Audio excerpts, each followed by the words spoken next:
My Christmas tree in the house.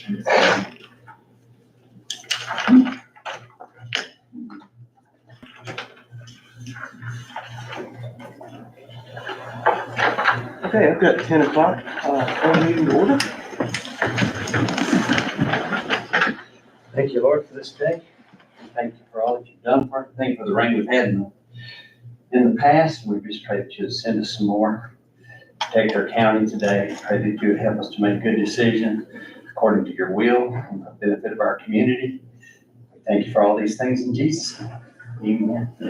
I pledge allegiance to the flag of the United States of America and to the republic for which it stands, one nation, under God, indivisible, with liberty and justice for all. All honor to Texas flag. I pledge allegiance to thee, Texas, one state, under God, one and indivisible. Good morning, everybody. Meeting here. At this time, any person with business before the court not scheduled on the agenda may speak to the court. No formal action can be taken on these items at this meeting. Each speaker will be limited to 3 minutes.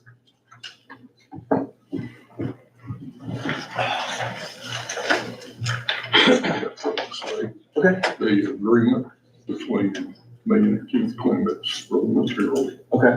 is not on the agenda. Mike is working on it. Okay. I will get you, or I'll call Cynthia when she gets back, put it on the next agenda. I will present it to you all. Okay. She is here today. Okay. I'll get with her. Okay. Anything else? Okay. Presentation and discussion of department head committee and board reports.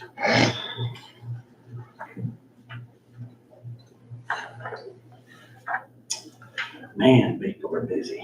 Yeah. Yes, they are. Any further discussion? No, it's supposed to. No previous court minutes today. No, there's one. Is there one? Okay, I put them in the box Friday. Yeah, here's the, Okay. there's the only correction. Only thing, okay. Just too many zeros. Well, I just turned to fix it up. Yeah. No, they don't. Couple million there, you know, it's okay. All right, I will get that corrected.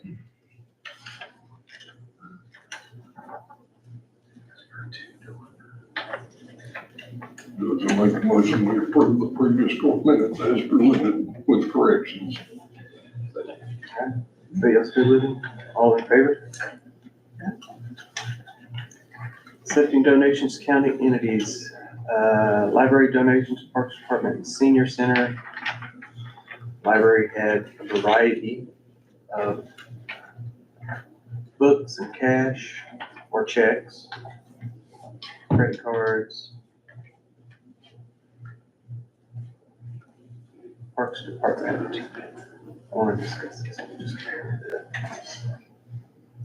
up. The Risen Fund wants to donate scoreboards for the Pixie Field and the T-ball field in Toll Park.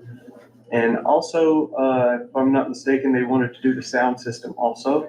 Yes. Here, you should have a copy, or on the agenda, a list of everything that they're doing. 7,021, I think is the total. Yeah, $7,021.33.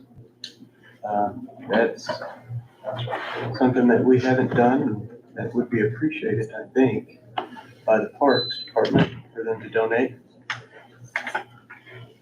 And then the Senior Center, 225 and 2,214, so $2,464. Real quick on the parks, what is it? Cause it shows a 15,522. Okay, I might not have. Do you know, is it like the It is man 15. hours of them putting it on there? Let me see.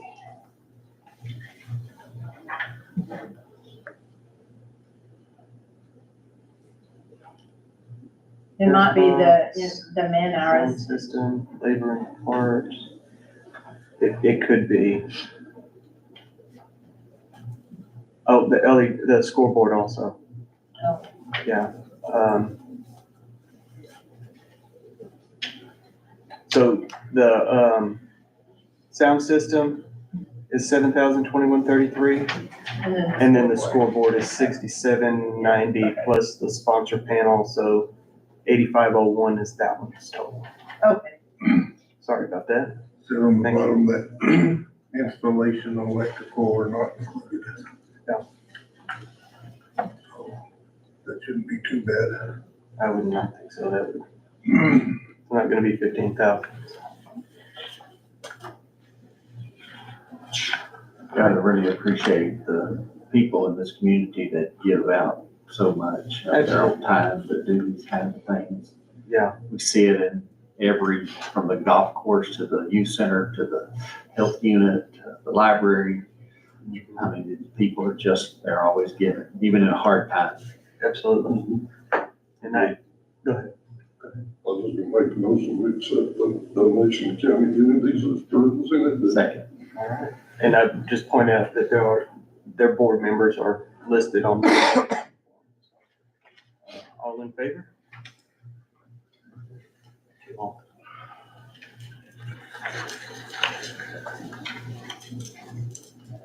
right, gonna move on to, number 11.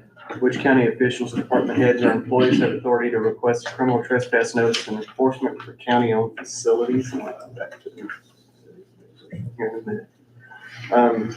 We've had this issue several times in the past with people refusing to leave facilities or properties that are county-owned, or creating issues at these, and it could be just anybody that's someone that's upset up here, or someone's at the park and they're refusing to leave, or at the pool. We've had it at the library, I know at the senior center.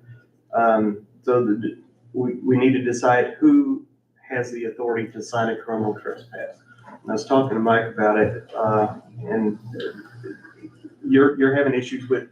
The prosecution end of it, if and when, and rarely it comes up, but the defense is, well, Joe Blow lifeguard doesn't have the authority to tell me to leave a public pool is a public pool. I get that. This is one of those things to be used, in my opinion, rarely, but we've had it a few times at the park. We've had it a few times at the senior center, library, just like the judge said. So for the prosecution end of it, let's assume PD or sheriff's office shows up out there. They don't know whose word to take. Can they take somebody to jail if so-and-so county employee says they don't want them on the property and they feel leave? Now, I get that these are public facilities. I don't think this should be used very often and very judiciously, but with the mental illness that we have running around, we're not the only community that has it, and a little extra substances on top, you get folks that sometimes go to these places and not just conduct business, but cause a disturbance, cause an inability for the folks working to do their jobs, because they're just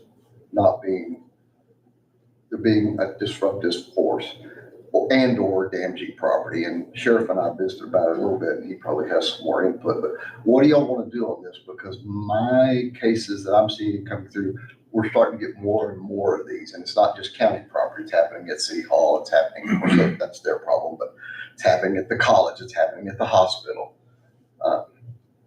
And it's not just being a disruption. It's going to be above and beyond that. And that details or drags into the next one on camping in the park, and the sheriff can address this a little more. Had some homeless folks sleeping in the park, etc. So we just need some guidance on what y'all want to do as the managers of the county, and who has that authority to say, leave and don't come back. And if you don't leave, here's the consequence. Well, I would think it would be up to the department head of that. Department head or elected official, either one, for whichever, so if they're standing at Melody's counter. And then if they don't leave, call Trey. Yeah. Trey may have some other ideas. Right. Or what do you think about in the middle of the night, 3 AM, you've got somebody that's out there that's causing problems. Do you want your deputies the ability to sign the criminal trespass? Well, I don't know, because I think that it goes back to prosecuting, you know what I mean? I don't, now, if we verbally stand there and say, you need to leave these premises right now, and they don't, we're gonna hook them up regardless Right. and take them. So but that's an easy fix. I think the bigger problem is this right here, but I agree with Mike. I think we have to get ahead of this. We didn't used to have this problem, and now we're starting to see this pretty frequent. So there's people in this town we've never seen before. I don't know where they come from, but it's happening more and more. We got a pretty good idea what we can do. Yeah. What do you do on circumstances such as the pool though? Say if you don't have a department head there and it is the lifeguards that are running it, so what do you do in those circumstances? Well, I would think the lifeguards would have that option. I don't know that we would want to go that far though, because it's teenagers and. True. Well, I think in the moment, you either have the PD or my deputies go address it right then, and then we get one signed and go back, because we do that all the time. We go serve somebody after the fact, all the time. It's not a problem. Yeah. So, we can deal with it. We don't have to deal with the actual paper being signed on the spot at that moment. That's not necessary. It's ideal, because, otherwise you gotta hunt them down, but that's no problem. But at the time, we can just go deal with it. And like you said, tell them if they're causing that kind of problem, we just say, you need to go away. You need to leave right now. Yeah. And then if they comply, great, we can serve them. If they don't comply, then that's self-correcting right there, so. Right, and you can call the department Well, head. and that was my issue. You go up to a 17-year-old lifeguard who may be mad at this person for something that happened at school. Yeah, I don't think you need to do that. And a part-time county employee at that. Right.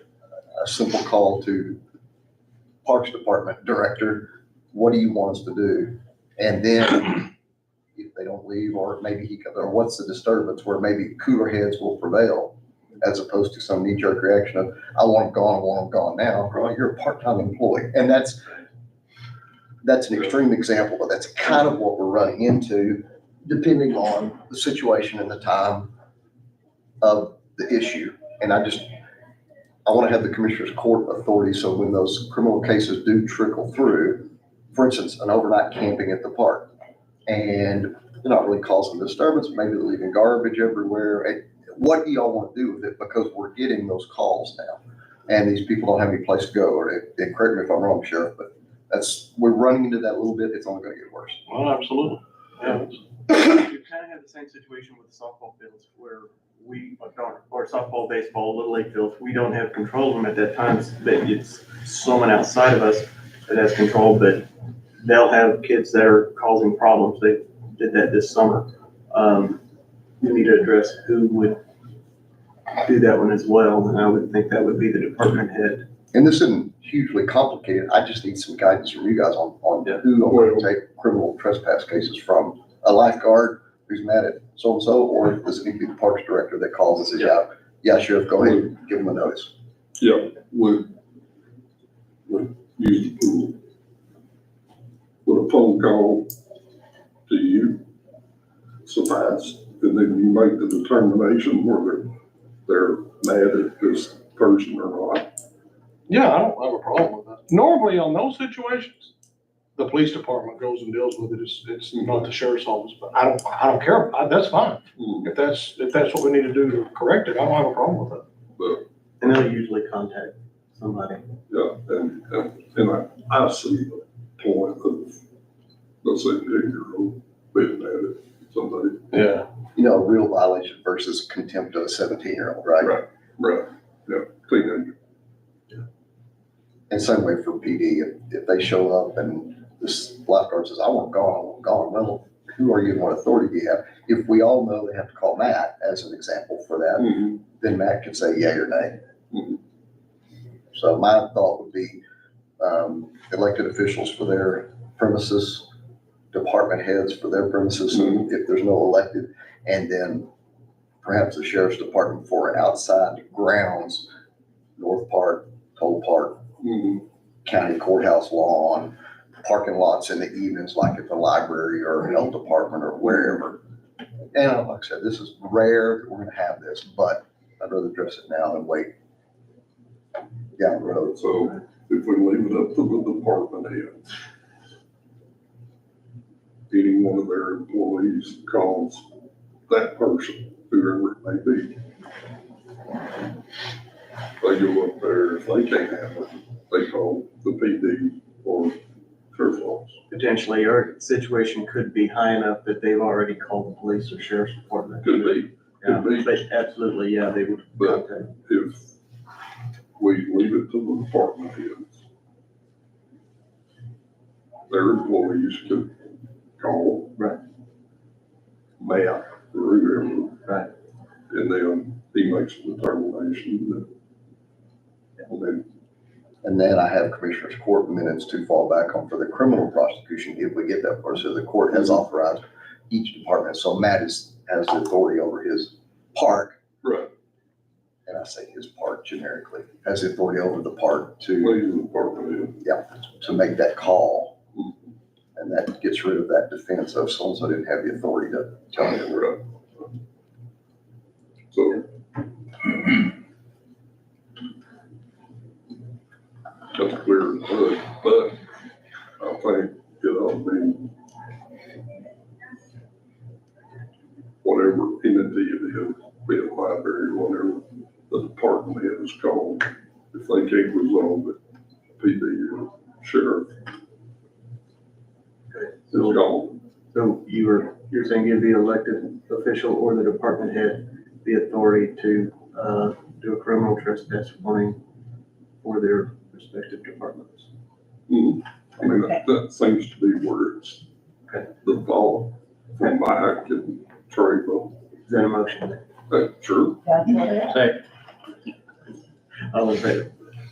Okay, thank you. Let's go ahead and do the camping in the county and parks.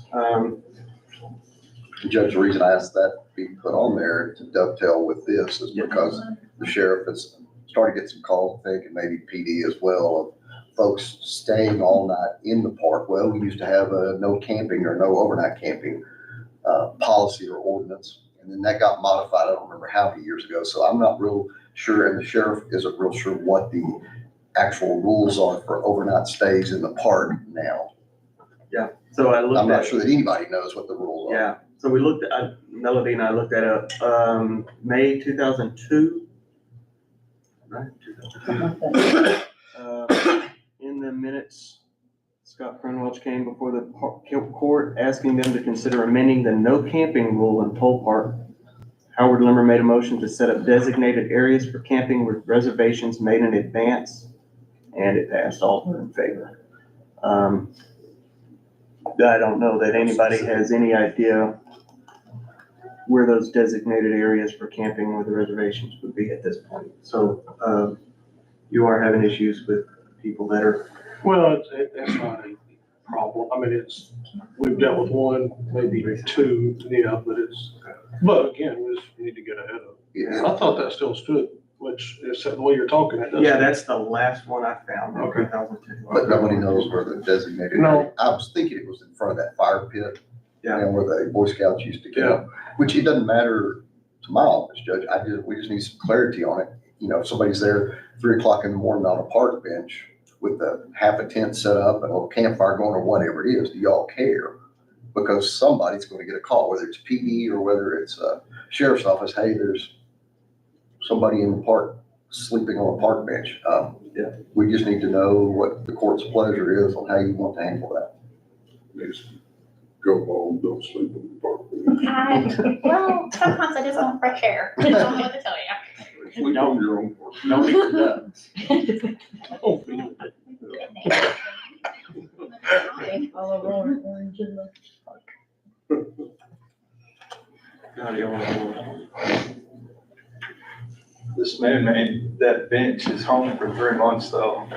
And then when people come to have a party at the park, this guy's on the bench and it shouldn't be the public's place to tell this guy to move, you know, and he's kind of rude to him, so, That's, yeah, I mean, he made it home, so. And his That's tent the is a problem. shopping cart. do what? His tent is a shopping. Oh, the shopping cart, does he at least put a tarp over it?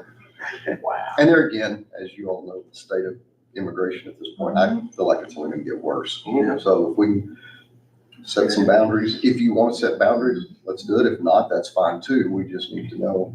Do the Boy Scouts still camp in the park at all? I think you do, Do they? with the fishing pond. Only their fishing, that's all. Yeah, they like to do it around the pond because of, they protect when they stock it. Right. They like to watch, make sure nobody's getting in there, getting fish out for the fishing. Are there any other events where they do camping in the park? Maybe the 4th of July. Yeah, we used Couple, to stay on 4th of July overnight We when I was a did too. kid. I think that's what brought up the modification of the ordinance to begin with, was that Boy Scouts wanted to camp overnight on the 4th, if I'm remembering correctly. I remember that used to have problems during the 4th. Yeah. And wasn't that why it got addressed initially, so. is they started getting disturbance calls down there, and Yeah. I mean, I think it got pretty rough down there. So I think that's what triggered a bunch of that. So I mean, we could continue to follow that and basically redesignate an area for camping or, But you need to limit it. Somebody Yeah, sleeping on a Yeah, bench for for sure. a month. yeah. So I mean, Because all he's gotta do is camp in the designated spot. Yeah. It's worse, you end up with a homeless village in the middle of it. Yeah. No, we don't need that. Well, we've been lucky, we've been insulated from Yeah. that for years. One, due to proximity to the border, et cetera, but as y'all know, it's coming. you know, I'm on designated bus to New area York. during events for so many days or not at all. But I'd hate to, Well, if you do not at all, that kind of rules out the it Boy does, Scouts. and I don't want to do that. I mean, they probably don't stay in but overnight, No, one night. they have supervision on it. Yeah. So, Well, if that's where they stay, it's for the reason that that's a designated area, right? I'm thinking that you're Just do going to say maybe just overnight do a camping on. Reservation and do a time limit on the reservation. A day or And that they whatever. do, yeah, you go through the Parks Department to get a reservation, and the Parks Department's gonna know if you're pushing a basket and Right. sleeping on the bench, that you're not camping, you're living. You're not a Boy Scout. Can you put it down just where it's, you know, we allow camping just during the fishing pond and 4th of July, And that's it. and that's it? mhm. And if we ever wanna add or change that, something comes up, then we'll come bring it back to court, vote on it, if we wanna add it, we'll add it, right? On 4th of July is a big event. Oh, yeah. Straight from a law enforcement end of it, 4th of July, camping in the park, thoughts? Well, I know, that's what I was saying, that I know they started having a lot of problems down there, and that's why it got addressed, is, and it might not happen again, I don't know, but Sure. you get a bunch of people camping down there, you're overnight and drinking or whatever, there's potential for problems right there. I get it, it's overnight too. But right now, they can camp the way it's written, it's just in a designated area. Right. So The if reservation. you do it for the fishing pond in the 4th of July in the designated area, you've got your Right. problem all in one spot. And I I think one problem I had was like loud music, playing loud music all night long down there, you know, so that was because they were camping out, so. I think that you ought to add to it as well, that they display the authorization or permit or whatever you want to call it, so that you're not having to go from tent to tent saying, you know, getting people up, I need to see your permit, your authorization to be here. You can see it. If they don't have it displayed, then they're either gonna show it or leave the area. Have you had a lot of people camp? Well, during the last 4th, the few times? No, Not a whole lot? not a lot at all. It's the weekend 4th. What? When the weekend, 4th is on a weekend. Oh, coming up prior to? It'll be on Thursday, Friday, Saturday. Yeah, I got you. That's when they try to do it tomorrow. Yeah, that makes sense. Could we put dates on it? 3rd and 4th? Have fireworks, you're out here. I mean, I'm asking. You can put whatever stipulations you want to put on it, and that's the problem as it stands now. There's nothing for us to enforce. Right. So if the sheriff gets down there and there's 4 or 5 tents, you can't camp here. The county has an ordinance. Where is it? What is it? And how many days can I stay in a row? We just don't have any guidance. So when he goes to issue a criminal trespass and it gets to my office, well, I don't know what the rules are either, so how can I enforce it? That's where we are. And it doesn't matter to me what y'all do. I just, whatever it is, it needs to be fairly clear so that we can enforce it if that's what you want to do. But if you limit it to 3rd and 4th, whether it's on a weekend or during the week, it don't matter. That's just my fault. That's it. That, the fishing Mhm. for Cub Scouts, is that during the 3rd and 4th? No. That they're doing the fishing? No, it's a different day. To fish it. We could put it there. Do they do it on the same day every time? I think we just put in the fishing pond. Yeah. They covered it. Whenever. Yeah, the fish time's not on the 4th. Okay. 3rd. Now, I know they used to not even allow fishing out there. But we have for a long time now allowed fishing, right? Okay.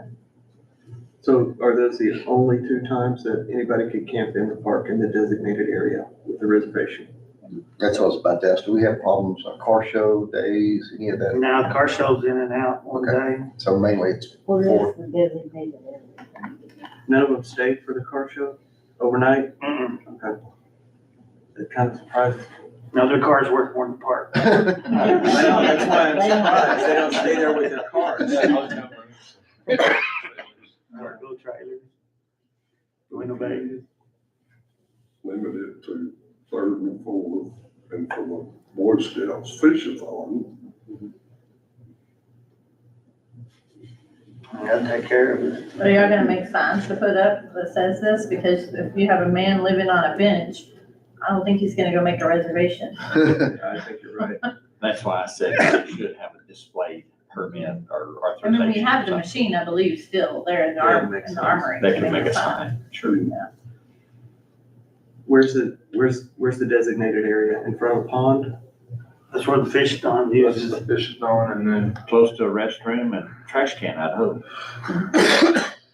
I guess 4th of July is a very, East end, south southeast end of the pond, or just the whole south side? Just outside. South side. South side of the pond, right? That whole area. Right. During the 4th of July, that's usually vendors. And they're always protecting their stuff They during can that stay night. on the east side of the pond during the 4th. So, Below the dam. okay, but the fish-a-thon stays on the south side, correct? Right. So are we wanting to designate the south side of the pond for the fish-a-thon and then East side east for the of the pond, east of the dam dam, yeah. for 4th of July? so if you just put a sign up at the entrance that says no camping, no overnight camping without a permit. They go to the Parks Department to get a permit, and the Parks Department can say, there is no overnight camping except for these dates and these areas. Right. Does that fix it for you guys? That way, if there's somebody down there when they're not supposed to be on a weekend, you'll know. And then if it's on those other weekends, they should have their permit, but that's only gonna be twice a year. So it shouldn't be a big burden for y'all. And you could probably put it on our website, for the Parks Department where, when we get to the reservation thing, Right. to have, overnight camping is only allowed at these times in this month. Yeah. In those places. Yeah, and then they could print out the Yeah, reservation. And that gives the park something to fall back on. Other commissioners have only allowed it on these dates in these locations. Vendors that are gonna stay with their trailers, tents or whatever, they a lot of times spend the night, would they need that permit as well, or just an exception to vendors? Well, the chamber takes care of all the vendor stuff, so we have nothing to do with that. Okay. But do some of the vendors stay with their stuff? Most of them do, or they're there cooking all night, or. Okay. So we can, Just don't wanna, we accept Yeah. them, yeah, we so can accept them. That's fine, and the Parks Department if needed, can say, do you have a vendor permit from the chamber, or did you get a spot from the chamber, then you're exempt. So Fourth of July, designated for the Fourth of July is on the East of the dam. east of the south side of the wall. Okay, so go over this real quick. No camping in the park except designated times, fish-a-thon and 4th of July, 3rd and 4th of July only. You have to have a reservation, and the designated areas are for fish-a-thon, south side of the pond, 4th of July, east of the dam, and vendors are accepted. That, Second. Okay. That's good, Judge. okay, all in favor? All right, thank you. Hopefully that'll fix some of those issues. And that's for all the parks, correct? Yeah. I mean, no Yeah. camping. I was gonna ask that. Yes. Do they camp for the other one? You have any problems with Sure. The same person we were talking about earlier went Okay. over to Winston Park for a little while, so. And you went over City's got a gate on their too. part. that? Our parts would look great. Don't even get me started. Gallery furniture, that little city park. Put it down there. I think that is all for Mike and Trey. If you're gonna do me, I need the Great American Okay, yeah, let's go ahead and, for I leave, if that's the. Yep, Go and ahead. then the Great American lawsuit, we're gonna give you an update on that. Let Mike get it to you. Yeah, all right, so if y'all recall, we got sued in Iowa for the old Benchmark / Xerox copier contracts that we had 10 to 20 of, whatever it was, and I think the total amount they were requesting was about $250,000. This court decided to go with another contract, so we canceled that one. That's when we got sued in Iowa. If y'all remember at that time, y'all allowed me to do a little research, found an attorney to help us in Iowa, since I'm not licensed to practice there. Judge and I had to fill out a couple of affidavits, and they were getting ready to try and go to trial on this. And then they decided that, okay, the court doesn't have jurisdiction, which is what I think I told you guys from the beginning. That's why I said, let's fight this one. And so they did dismiss their case in Iowa. They also figured out that they couldn't sue us up there. What happened is Great American bought all these copiers and the contracts from Benchmark / Xerox. So they now own it. They are not going to get paid anymore. They realize that. So they dismissed their lawsuit with prejudice, meaning they cannot refile it in Iowa again. They do not plan on refiling it in Iowa again. And when we asked what to do about the copiers that they never came and picked up, they said it's going to cost us more to come pick them up than what they're worth. You guys can have them. We have that in writing. So the lawsuit's gone. I don't know what the total bill was for the attorneys. I haven't seen it. I'm going to guess 10, maybe 12. We haven't got the final bill Okay. yet, so the last one we paid was $6,700. So we haven't got the final one yet. So there's no way to ask for attorney's fees on that, because if you do that in Iowa, then you submit yourself to the jurisdiction of that court, which we don't want to do. So you now have some abandoned copiers you can do something with, and if they're worth anything, sell them to offset the cost of the attorney's fees that we make. But a good outcome, I think, a good result in the court said, you're right, we don't have jurisdiction. This case is gone. Wow. And they also said that they're not gonna pursue any of them. Right. Now, that doesn't mean that Benchmark Xerox might not, if it's one that they didn't sell to Great American, because we We do get have random one, bills. we have one that's Benchmark only. It was a tax office one that we still get the bill for it. The rest, we're all pretty much with that one. And So we'll wait and see if they ever actually sue us on that one, and if so, in which state. But since it wasn't Great American, I doubt it will be Iowa. But at least we have all the research already done and the letters already written if I need to send them something. But unless Angela has something else that I haven't seen come through, I think that resolves the Great American issue, other than what to do with the copiers that we now have. which leads us right into that. So I assume they're functional. Yes, they were all functional when we parked them at the annex. And they have some toner cartridges that are still viable. You can still get them. Do we have a list of them, Yes. of those machines? Yes. I'd say put them on Facebook Market. Well, you can't do that, can you? Well, it is a public venue. As long as you take bids on it, I mean, It's a public venue, so anybody that wanted to could bid on it on Facebook Market even. It doesn't cost you a dime to do it. no, as long as you set up the parameters. Okay. You know, it's open from this date to this date. Here's how you submit your bid. And so can they be viewed at the Why do you look at me like that? Because you're thinking, are you kidding me? Facebook Market?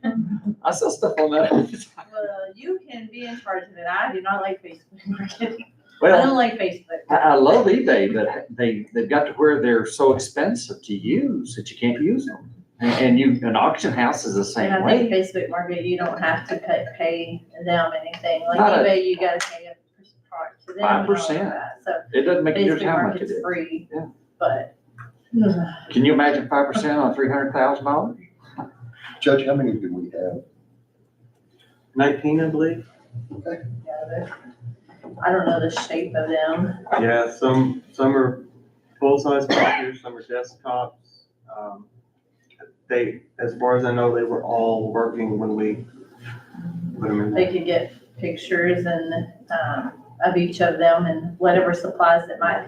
Jeremy would probably know the supplies that are with each of those or that goes to those, maybe you guys, I don't know. I know. And then you could like maybe put it on there, this Xerox that has whatever toner or copier of ink with that and put it as one unit for sale on there.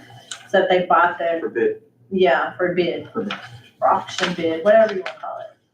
But if they bought that copier, bid on it and they won the bid on that copier, then they won the bid on the toner, it goes with the copier. So we can get rid of them. But we gotta do something with them, we can't keep them like in storage. Well, they do have some value now. But in I mean, 2 and if years, somebody 5 wants years, to- they won't have any value. Right, and if, I mean, I don't know, this would be up to the board, if somebody wanted to use them. I know we have the other deals, and I know that gets in a whole other can of worms, so I'm not going there, but we can bid them. Auction them Well, would it off. be better for, like we do bids here? Ours, small Just business. cost you a lot of money to do it, but yeah, you could. Well, Put it in the paper and put in bids. Yeah, that, Maybe they you won't. know, Which one they want? well, I mean, the ad I and mean, paper costs. a They're lot. probably gonna wanna view them, mm, whoever is bidding on them. Maybe, If you put it on the marketplace thing, you could also put the link on our website and on our Facebook page and send them there. Then they can see them and view them. Sure. And, I mean, are you gonna guarantee that they work if they buy well, they're them? all used, so I wouldn't guarantee anything. As is where it is. yes, Just, I mean, then if they wanted to just come and see them, they could then message or whatever and make an appointment or whatever potentially to come I up mean, and look at it. if you're not But- guaranteed, if they don't know that they work or not, you're gonna get a lot less money. And we have a lot of small businesses that potentially could use them. They don't have to, Contract. They just You need to know. bid on yeah. So seems we would have to, place it is. we would have to open the bids in court, would we not?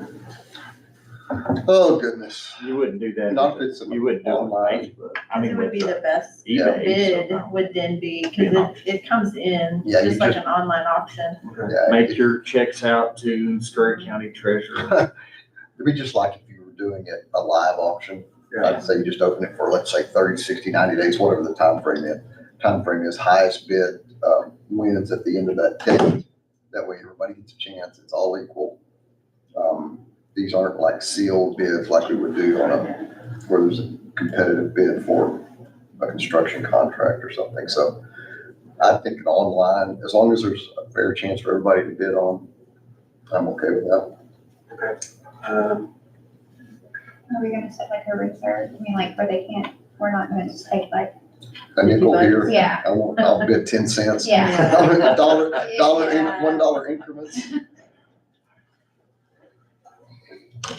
Well, could we get a local auction place to do it? It's very possible, depending on, if the cost may be greater than what you get. You gotta pay your auction house person that too. I just don't know what they're worth. I don't have any Yeah. idea. Or what somebody would pay for And some of them Maybe. are older than others, so some Yeah. of them you're not gonna get much of all, at all, and then some of the Right. newer ones are there. Facebook Marketplace, ain't gonna be different. Or you don't have to pay an auctioneer. You get all the True. funds yourself, but I know for a fact, Richard Reeves had one November 16th. That's the whole reason. Yeah, I said he has them all the time. Local. But you can check and see what he would charge the county to do 19 of them. and then we don't have to do it on Facebook. True. Take them down on the tree. I'll call him and just see, That's fair enough. but I mean, and we get the horse through, take them up there. If they have one. Does he have a inside auction? Okay, there at the building that he has? Because you definitely wouldn't want to put those outside. No, Y'all know where it was? He has I think? inside, it's no muscle line. the old building. I said they were on wheels, so one person. Oh, I'm saying, I thought you were saying you were gonna wear orange that day. Oh. Okay. Hope he doesn't need to wear one.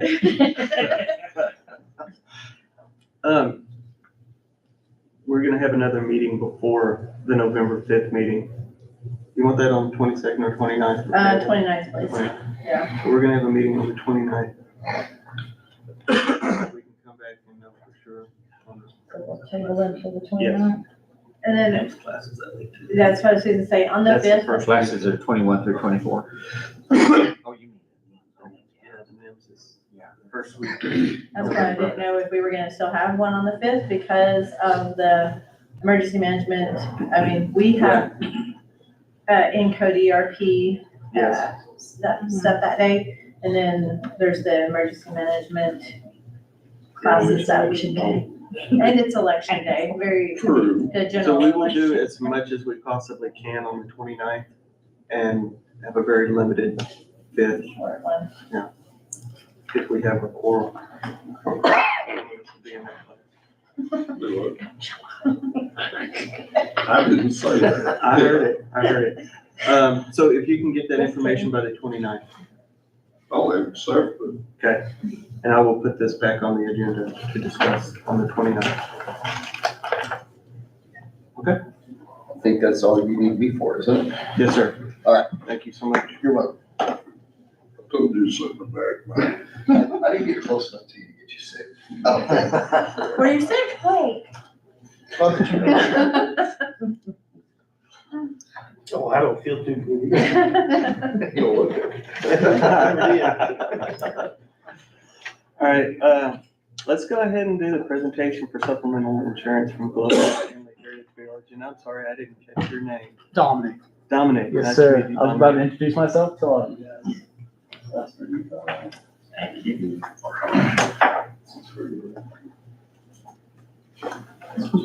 Yes, ma'am. Thank you. Yes, sir. So my name is Dominic Bejarano. I work for Globe Life Family Heritage. My other business partner is Creed Hill. He is unable to make it today. But we're coming in today to talk to you guys about becoming part of your guys' open enrollment come next month. Part of your guys' benefits package. Are you guys familiar with Globe Life Family Heritage or have heard of it at all? Heard of it, but not familiar. So a lot of people know us by where the Texas Rangers play, Globe Life Stadium. But yet again, they don't know what we actually do. So Family Heritage Division, we focus on supplemental insurance. Are you guys, I'm pretty sure, are familiar with supplemental?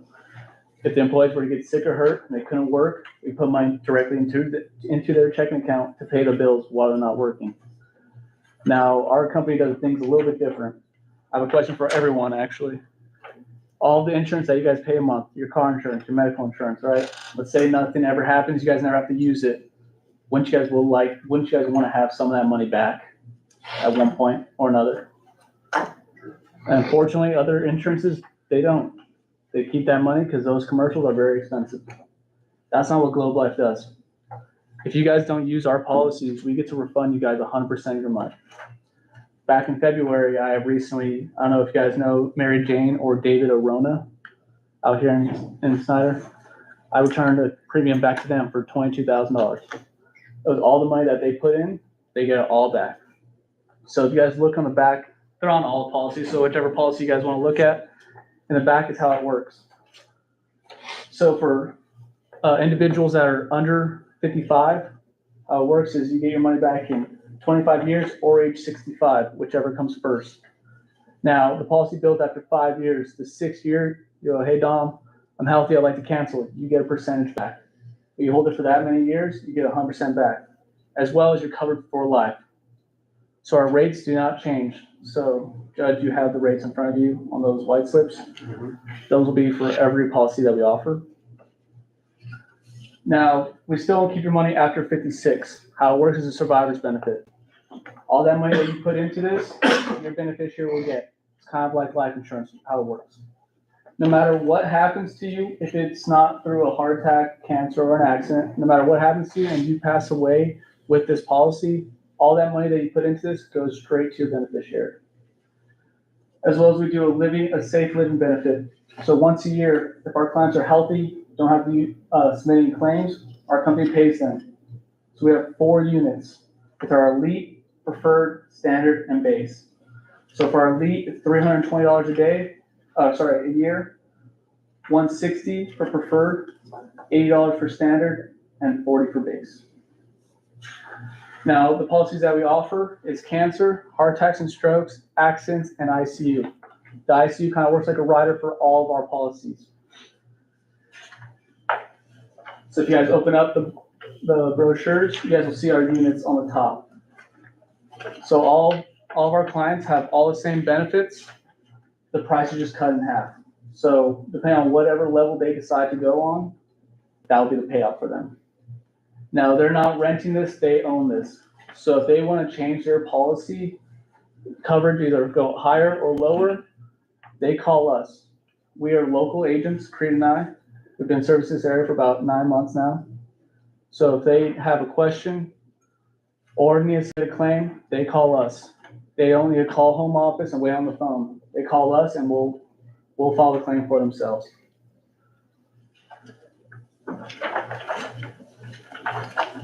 And so I'm gonna kind of run down with you guys with the accident policy. All of our policies work pretty much the same. But I'll go through how our benefits pay out. So if you guys see on the way top, we're gonna focus on Elite 8, just it's easier to explain. So emergency treatment benefit, whenever our clients either end up in a doctor, hospital, physician, they walk in, they sign a piece of paper, our company's gonna pay them $400. Now hospitals are businesses too. Usually the time it's very expensive. So even if your bone's sticking out of your arm, they're still gonna x-ray you. So per x-ray CT scan, we're gonna send you another $400. Knock on wood, this doesn't happen, but if it's a bad accident, you gotta stay overnight. That first night, we're gonna send you $3,200 plus $800 per day. So our clients usually make around $4,800 that first day. Now we haven't even talked about what actually happened, what type of injury or accident occurred. We cover your ambulance as well. So you either, if it's depending on where they're at, they might be end up in Lubbock or Abilene. So for ground, it's $1,200. For air, $2,400. Do you guys know what the hardest bone in your body to break is? Yep, yes sir, your femur. If you ever break that, we send you $10,000. We cover dislocations as well. So hip down, $6,400. Shoulder anything up, $2,560. We also cover our surgeries. We have family members or friends that had bad knees, bad backs, and need multiple surgeries. So say you have $1,600 per surgery. As well as we want to get you guys back to work and healthy. So per physical therapy, we're going to say another $200. We cover concussions and comas. Now this isn't life insurance, but our policies do have a little bit of life in them. So if you were to pass away in an accident, we send your beneficiary $40,000. This money comes around 5 to 10 business days. It's just immediate money to pay that funeral expense. As well as a family member education benefit.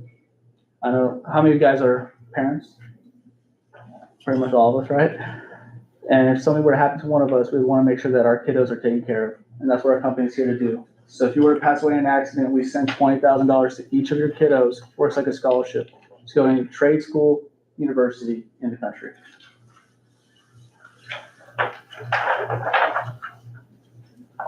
And that's pretty much how that works. On our for our cancer and heart benefits, we pay every one of our clients for transportation. So if you guys see on the bottom, it's $2,500 to go anywhere in the country, to buy a plane ticket, train ticket, to get the best medical help that you need, as well as a family member. They'll get the same exact price. You see on our units, that price does not change, just the miles that you drive. It's from 60 cents to 40 cents, but throughout, we'll cover their transportation. That's for heart and cancer. And if you look on the back of the cancer policy, so how it works is, once you get your return of premium, it's $6,000 for your first occurrence. After we give you back all your money, you will get, that first occurrence will double. So it turns into $12,000. That's for 55 and under. For 56 and over, every year for the first 10 years of the policy, it goes from $1,200 per year, depending on your level. So that's for our elite, $600 for our preferred 4, $300 for our standard, and $150 for our base. Do you guys have any questions for me? So going to you get your payments back. Yes, sir. How do I ask this? So when you get those payments back, your policy is still in force. Still in force. Are you still making payments? Yes, sir. You're just getting what you've paid in Paid so in. far. Yes, sir, and you're covered for life. And so no matter how many claims you have to file, that rate that you lock in never changes. And so on that rate sheet will be those prices. So we cover individuals, couples, single parents, and family. For the single parents and family, it could be you, your husband, wife, and as many kiddos as you have. In our policy, it states from 1 to 100. It is one price for all of for the whole family. And these are monthly payments? Monthly payments, yes, sir, once a month. Now, even if you do use our policy, whatever the difference is, you still get that back.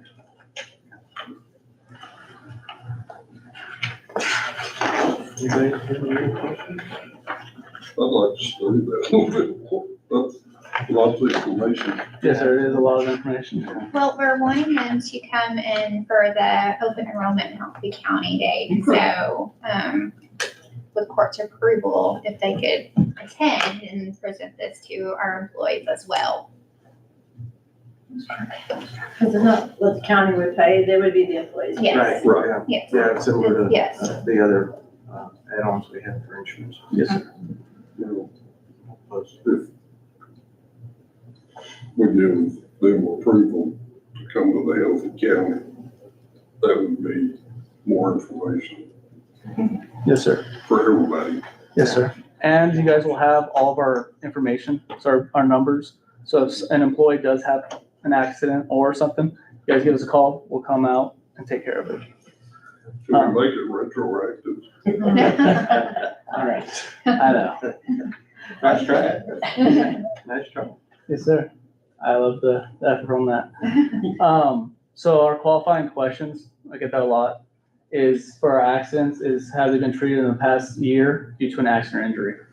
Now, if it's, let's say they broke their leg 8 months ago, for the next 4 months, we can't cover that. For every part of your body, we're good to go. I did not mean, but until it matures that year, we can't cover it. But then after that, you're good to go. And then if they have had cancer, we cannot cover them. Depending on the cancer though, it can be up to 10 years. So if it was previous 10 years and they're cancer-free, we can get them on a policy. But the heart. The heart, if you had a heart attack or stroke. Now, if you have high blood pressure, diabetes, that's not a disqualifying question. Within how long for the heart? For the heart, if you ever had a heart attack or a stroke. Okay. Yes, sir. Now, we can put you on an ICU plan. Sure. Which will cover you for 7 days. And then the ICU, is, it goes with all of them, just it's like an add-on. So if they would like to add that on, they can. But for any reason, like COVID, when that was up, our company was the only company pretty much going because of all of our clients going into the ICU. So for any reason they step foot in the ICU, that policy starts working as well as with the other policies.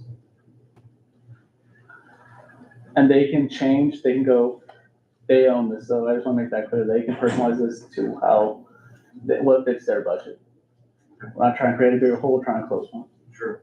But you could just get the intent, you could get one or Yes, all sir, of them. you could do, yeah. The intensive care, you could do as a standalone. Yes, sir.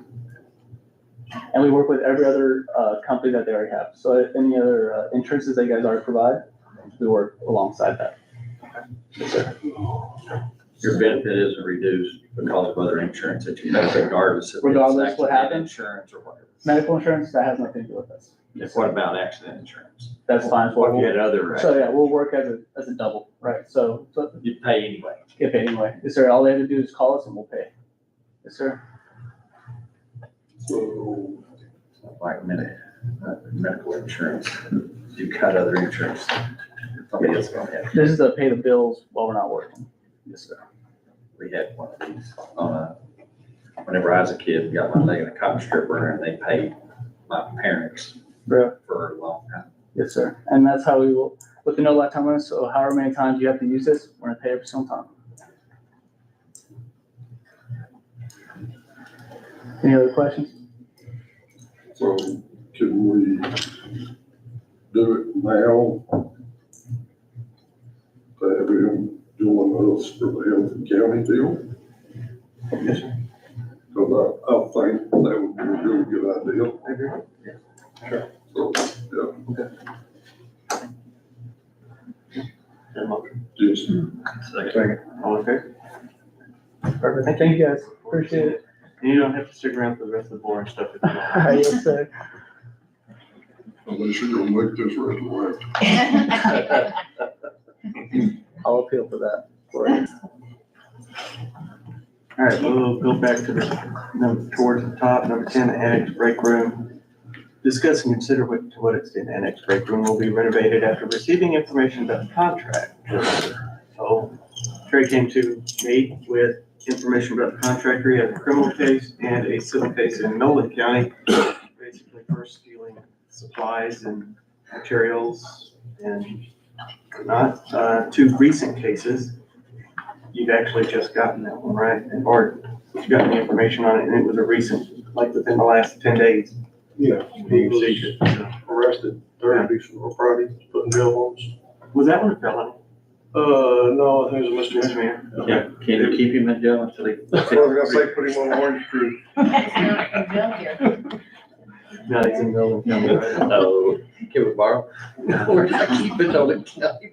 So we are back to the drawing board. I did reach out to somebody to ask them, someone to Barry, who gave the price on building all cabinets, what his cost was to get to hang the cabinets, not just off the shelf cabinets. Yeah. He hadn't gotten back to me. But I did get a text from Ricky this morning. She said that they're gonna put the kitchen back like it was. All they need is a cabinet like the one they took out. So, I'm not opposed to doing something. So, how do you want to proceed?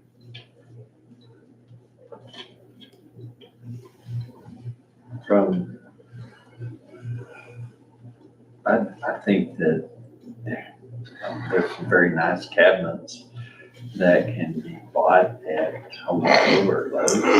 I think you need to check into that. Yeah. They're reasonable. We bought our last bathroom cabinet at Lowe's, and 10 years ago. It's still a good cabinet, nice cabinet. I think you can give somebody local, like you're trying to do, to install it. There should be different sizes, ones for sinks or whatever. I don't think it has to be custom made to make it work. the cost is to get a custom made, especially when, you know, it's a lot more expensive to do. It's, I think it was 19,000. yeah, it just, we don't need old cabinets. Ones I have in my house, we got at Lowe's and they're hickory and they're hard. They're hard to make. You can get nice ones at a lot cheaper rate. But that's just me talking. Yeah, we can talk about it all you want to. But I think it can be done a lot cheaper than what we looked at. I'm gonna propose we move forward with, getting off, and the other thing is the timeline on getting, custom book cabinets. You're looking at 6 to 8 to 12 weeks just to get them built. So I'm gonna suggest we go forward with getting some off-the-shelf cabinets and getting somebody to hang them for us. And, installing the stove for them. Get them a decent break room. Yeah. They can use. Second. All in favor? Abstain?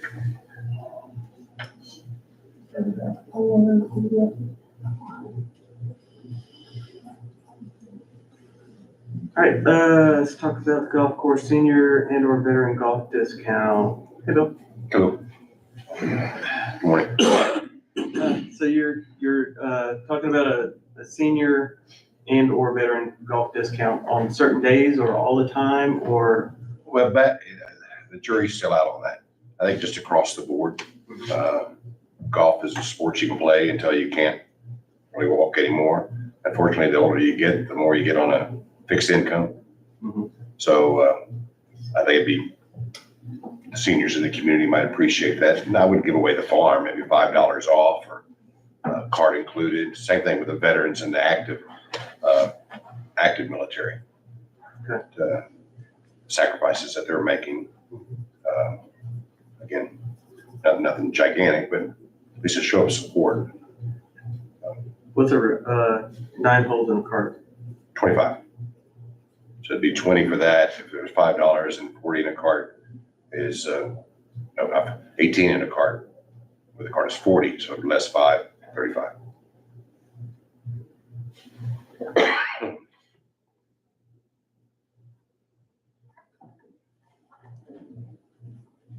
So $5 off each, correct? Yes, sir. For seniors and. What's a senior? Out at our. Be careful. Yeah. It's, it's one of those things where individual courses have their own senior level. Ours is 70, right? So it's pretty high. I've seen them as low as 55, which I'd like. Be nice. But yes, ours is 70. 7? Okay. So what's a discount for the course and the cart? Sorry? For the course and the cart? Be $10 off. Maybe 5. And generally, that's what people are playing in 9 holes. That's where you see the greatest percentage. And, That'd be $20. What instead of 25? For seniors, veterans, and active duty. Seniors say what? Seniors, veterans, and active duty. Right, that's what I was thinking, yes, sir. It's just a matter of asking somebody, sorry, sir, or ma'am, how old are you?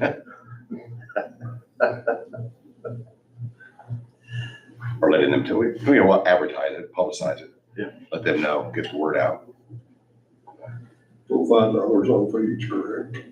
Yes. Right. So it'd be $10. $20 for, well, $20 to play. So 25 is 9 holes in a cart right now. It'd be $20 for 9 holes in a cart. And then, for 18 holes, it's currently $40 for 18 holes in a cart. It'd be 35. Yes, sir. Okay, now those that have their own cart, what do you, it's $15, right, for a cart right now? For the trail fee? Yes, sir, the trail fee for 9 is 10, that's the cart. Okay. And it's 15 for 18. Okay. So, You're saying most of these are paying, anybody over 70 is usually playing that? Right. 18th, right? Yes, mostly. So I mean, we're just to make it the, Yeah, I mean, there's so many variations of this that you gotta, because of the private card issue. Could you just not make it even $5 across the board off Yeah, for Good. all three of the different things? make it easier. yeah. Yep, would be. Okay, what was that? $5 off, just call it $5 off for a senior, whether they're with card or without. Okay. Or senior protection. Well, I think y'all do $750. You know, no coins, I'm kidding. whole dollars.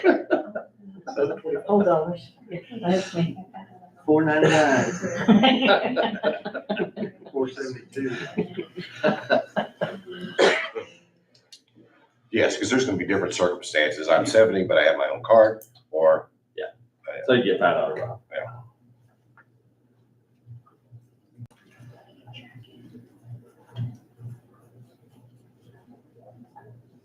So is this just for daily pay or is this for memberships as well? No, I'm sure. I was daily pay. Is that what you've seen in the past? Have you seen that in the past, or is it something you just came up with? Or- I've been asked, the senior discounts, Okay. other active So military. other courses Oh, yeah, absolutely. give this kind of thing? Sure. Well, is it 5.5 or is it just 5 or what? It just, it all It goes out depends on on the board, huh? how much the course wants to Sure. give away. Also did bring up an interesting point. What about members? I think just daily pay, would be my personal opinion. Unless you start losing memberships and then you want. For really Go only back. $5. Yeah. You have thoughts it? Depends how much you play.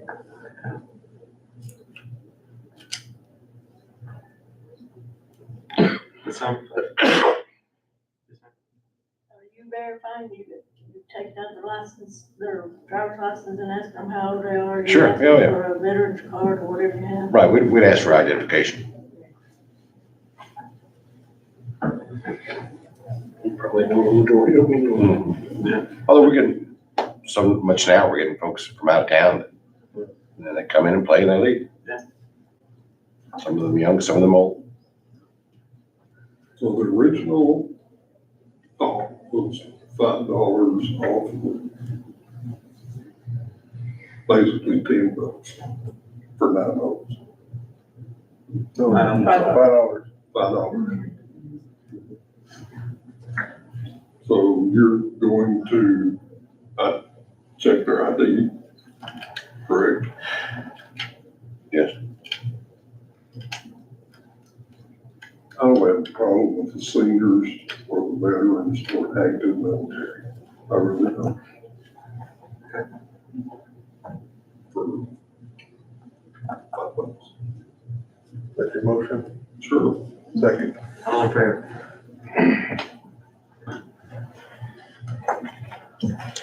All right, golf course revenue, discuss, consider aligning golf course revenue back into the lines. So, this is something that they are a, enterprise fund. Angela did send out to everybody this morning the, budgets for those and where those lines are. Green fees is over the revenue, 17,000, memberships is over 34,000. This is over revenues that were projected. Cart sheds are over 16,000. Tournaments are over 5,000, which there wasn't anything budget of 5,400. Pro shop has not gotten over, it's under 18,000. Concessions is over 5,000. Range fees is over 1,200. Total over revenue. Range Street it still needs $4 to make it what we budgeted. Okay, yeah, so it is not quite there. And the pro shop needs 16. It makes it difficult to understand because it, excuse me, until it reaches the amount that was budgeted on revenues, it's a negative. Once it reaches what we've budgeted on revenue, then it becomes the positive. So it shows negative 18,320.40, which we're only 16,679.60 from the 35,000 budgeted. And then the range fee is $1,245.95, which is $405 difference from the $1,250. All the rest are over it, on regular revenue lines. So it's about 58,000 over their revenues. I'm gonna let Bill talk to this a little bit for what his ideas are. Now, they do have a budget amendment request. It's about, real quick, because it's typed in. It's $15,500 for the budget amendment. Yeah. There's a few things, maintenance, repairs. Okay, you moved that, thank you. 3,000, ground supplies is 3,000, and then fuel, oil, and grease is 3,000. That's to get to the end of the year. And then 6,500 to replace the pole that was hit. So that's where those expenses are. But talk to us about why you're wanting to put some of those revenues back into those lines. Well, I guess it just seems logical to me that, to use the money that you're making to pay for the expenses that you have, rather than taking more money out of the bank reserves, and since it's a budget amendment to do it. If the money, the profits are there, I would offer, let's use those to pay for all these ground situations that we have for one thing, and then use it to also augment what we can sell and continue to sell and have the product to sell. Whether that's in the pro shop or whether it's doing things around the course that get more people there, attract more people and play more golf. That's the bottom line. That's the whole genesis behind this, rather than doing a budget amendment, help pay for itself. There still has to be a budget amendment done, has to be certified. Right. I have to then certify all the revenue, and then I have to present a budget amendment. So either way, a budget amendment is gonna be done. It's just, Where it comes from. essentially, it's coming from the same place, because Sure. any revenue over what we budgeted goes to the fund balance. So essentially, it's coming from the exact same place. Yeah. At the end of the year. Yeah, it does. The bottom line is the budget increase. It is an increase to the expenses, yes. From revenues, the way he's wanting to do it would be from revenues that, that's why it has to be certified and has to do the budget amendment, because then you're overinflating your budget if you just were to put it into that line.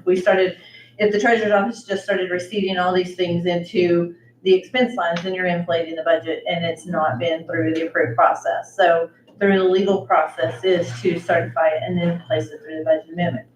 Like I said, all of the money at the end of December 31st all goes to whichever fund balance or reserve. So it's essentially coming from the exact same place, just like when y'all did budget amendments for road and bridge road materials. So it came out of your fund balance and we haven't got that money back yet. So essentially it's out of there until we get that in. Yeah. From the same place. And I think one of Bill's concerns is, like concessions. If he gets, and it can work this way as well.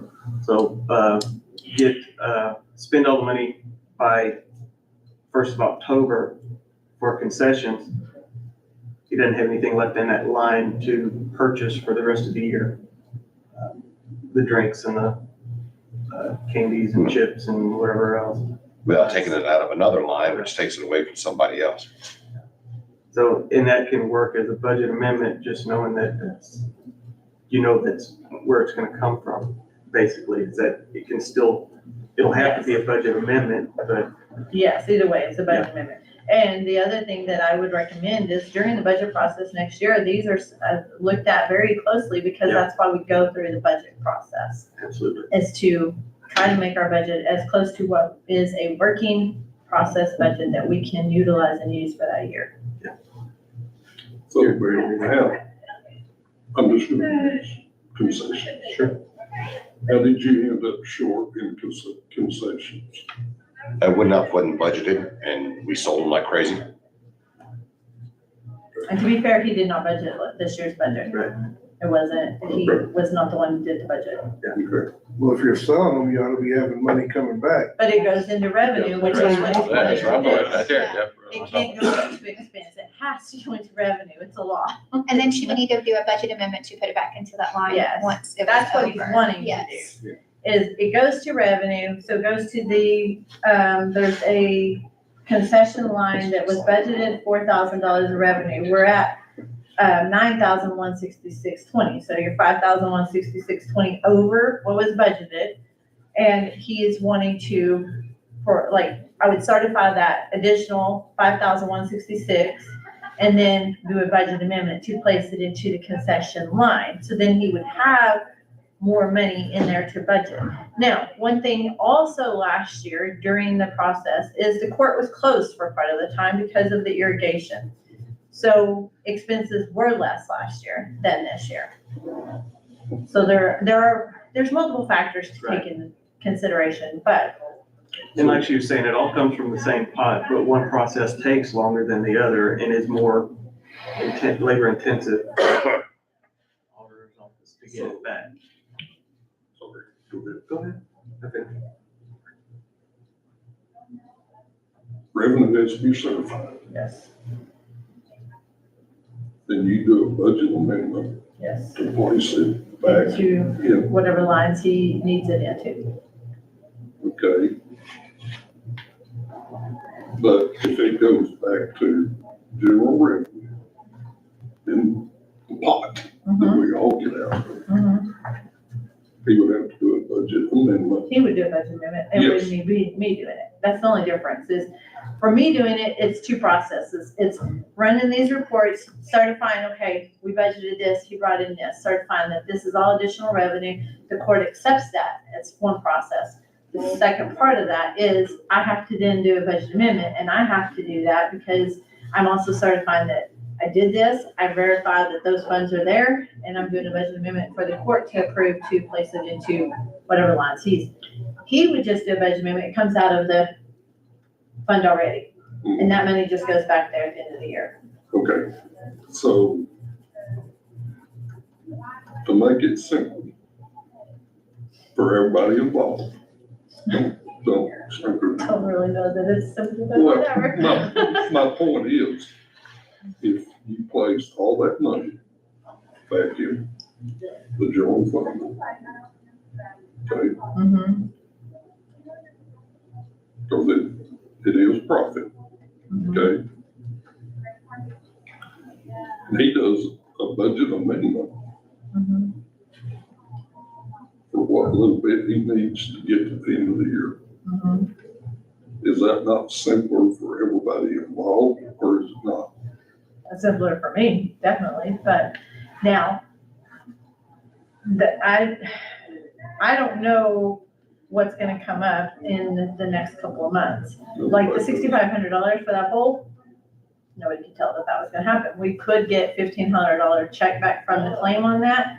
I'm still waiting on TAC to say yes or not. When that comes, I will certify that and that will go into that capital outlay line that we're paying it out of. But I don't know if it's coming or not, because they have not said.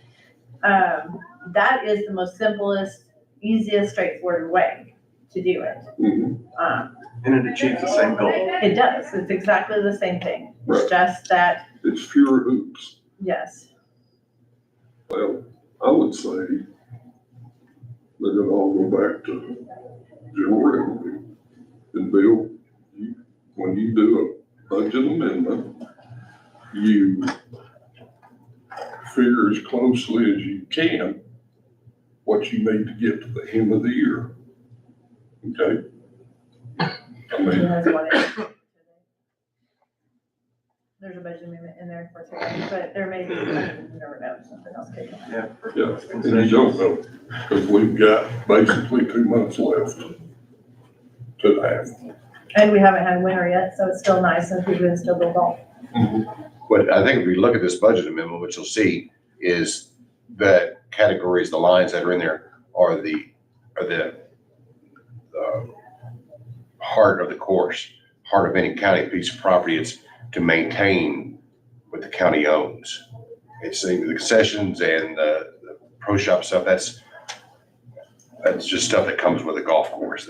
But if we can't get fuel for the mowers, we have a piece of property that's been so well taken care of, and that is I consider a jewel of the county, a jewel of the region. It'll go bad real fast. Sure.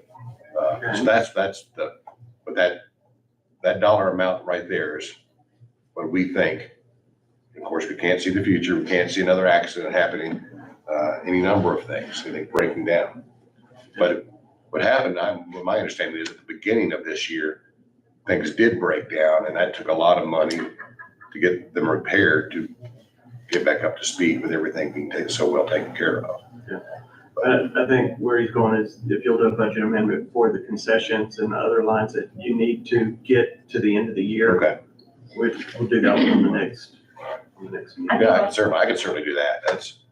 I think also one of the things that maybe Bill's trying to circumvent is, we all know when you do a budget amendment, people are like, oh, look, they're putting more money in. Now, I know he's saying, okay, but I brought in this revenue. And in a personal business entity outside of government rent, you could do that. But you can't, it's not as simple to do in fund balance and government accounting. But it could be at the end of the year saying, these are the revenues. That's why I printed and sent y'all the revenues. So you can see, okay, he is bringing in revenues. The revenues are higher than they have been on the lines. So he is bringing in revenue. It's just an extra step to go through the way he's wanting to do it. That's not really necessary. Sure. But this almost budget amendment was all because it wasn't budgeted like it's supposed to be for this year. Well, the 6,500, that was because of that accident. Right. And then, what is it, fuel and oil?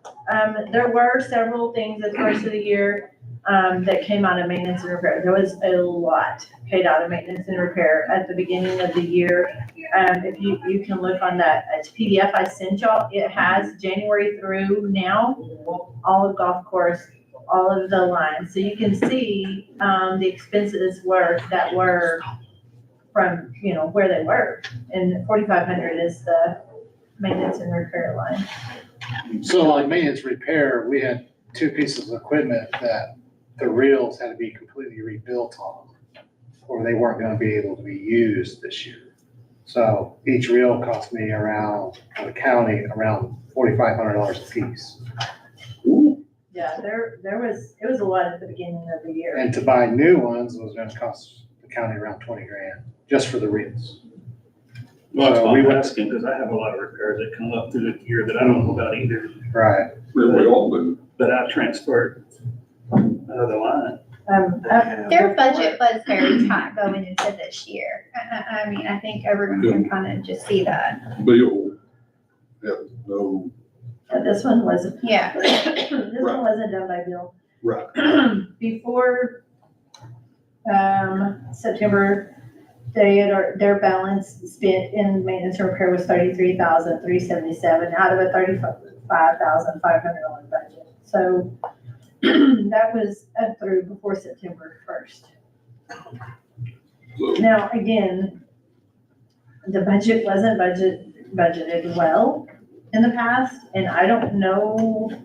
I know, like, this year, there was a couple, for 2025, there was a couple added things in 5710 for, like, bathrooms and concrete cart path, I think. A couple things in 5710, but, really and truly, now that we've had a full year of functioning golf course, that needs to be something that is really looked at in detail for future budgets, because I don't know that his 2025 budget is even gonna make it through in operating areas, not 5710, but the regular operating areas, if he continues on the path where we are right now. Now, that also doesn't mean that they, as all departments, have to make the cutbacks and, don't just spend it because you have it kind of thing. Make sure that you're being frugal and you're doing the things that you should do with a county budget. I mean, you're not gonna go and buy, your personal self, if you don't have a bunch of money, you're not gonna go buy the name brand of everything or the top notch of everything. Same way with county money, actually more so with county money, I would say. But You need to, like, just be more aware of where you stand each month with your budget and all across county, not just golf course.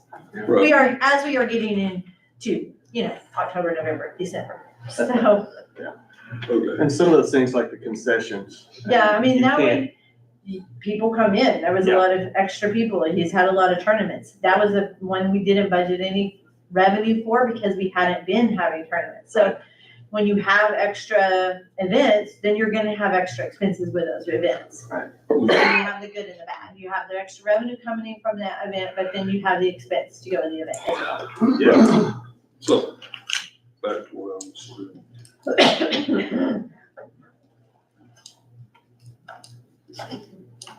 I think his revenue should go back to general fund. Bill, you do a budget amendment as tight as you can, but to get you through, okay? Just my thought. Separate from this budget amendment, is what you're saying. Yeah. Yes. If you'll get one You're ready gonna for have the to look next at your meeting. concession lines and all that. Right. Yeah, if you'll get one ready for the next meeting. All right. Since there are no changes, I don't think we need to vote on that.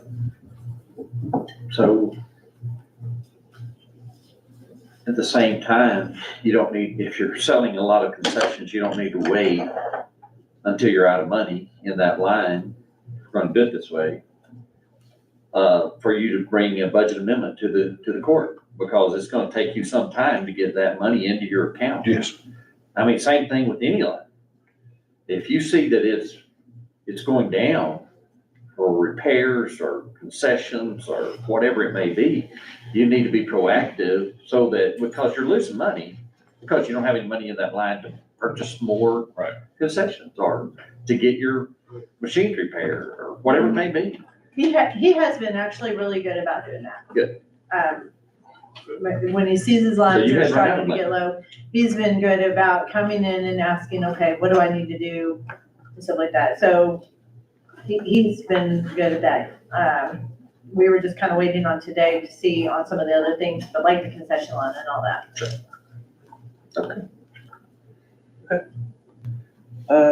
Healthy County, we were gonna discuss and consider mandatory attendance at open enrollment health fair, but we changed our minds on that. I think that, yes, we did. This year for Healthy County and open enrollment, we have a committee going. We have different, entities within our community that are gonna show up. We're trying to make this where it is more beneficial to all of our employees.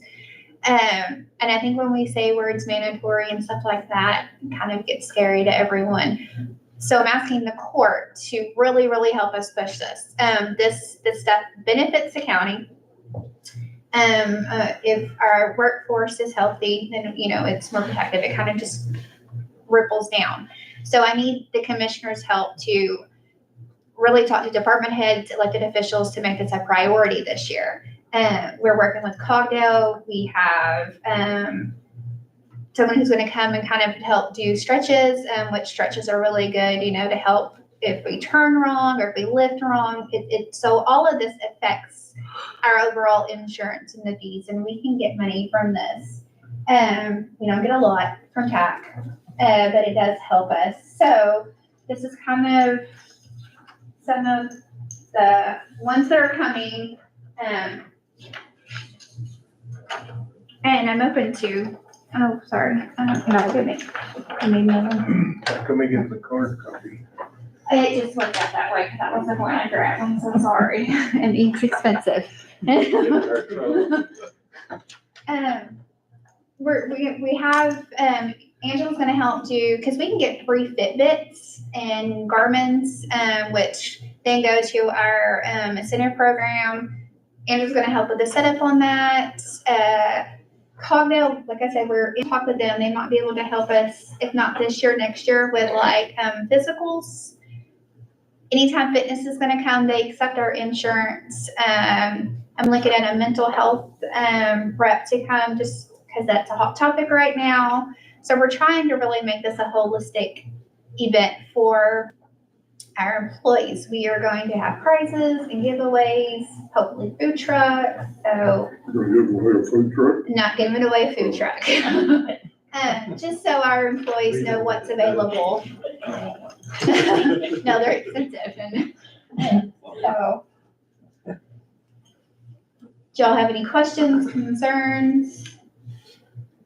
And if you can get the employees re-engaged into the Healthy County type thing, like a few years ago, we were blasted all the time with flyers. Terry remembers because he almost put himself in the hospital last year with the contest, the walking contest. But we were blasted and we had a lot of participation that year, but only basically 3 employees got recognized for it. So I think that's what cut back some of the interest in it.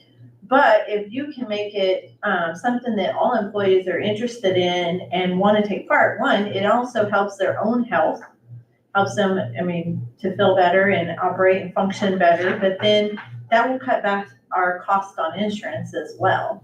So if they're not sick and having to go to the doctor all the time, then that also, even though we don't get that much back on TAC for the Healthy County, we will see that in our benefits. But the prices that you get just from I get a new your Garmin. points. It's supposed to be delivered tomorrow, Yeah, a new Garmin watch because of my points. I got a $300 Ninja slow and I don't have cooker to for pay free.